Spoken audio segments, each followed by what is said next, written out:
Pernah tak rasa dapur sempit padahal sebenarnya barang cuma tak tersusun?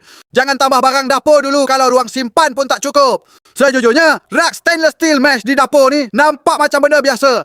Tapi sebenarnya, dia ada satu persamaan yang sangat kuat dengan dapur yang tersusun. Dari luar nampak ringkas, tapi fungsi dia konsisten, tahan lama dan sentiasa boleh diharap. Itulah karakter utama rak jenis mesh stainless steel ni. Kukuh, terbuka dan fleksibel. Apa yang saya perasan, struktur jaring pada reka bentuk mesh ni bukan sekadar untuk nampak moden, tapi memang ada fungsi tersendiri. Udara boleh bergerak bebas di celah-celah besi. Jadi, barang yang disimpan tak mudah terperangkap dengan kelembapan. Bila aliran udara baik, sayur, buah, bawang atau bahan dapur tak cepat rosak. Selain itu, stainless steel sendiri ada kelebihannya yang jelas, iaitu tahan lasak dan tak mudah berkarat. Dalam persekitaran dapur yang selalu terdedah dengan percikan air dan perubahan suhu, material biasa mungkin cepat pudar atau rapuh.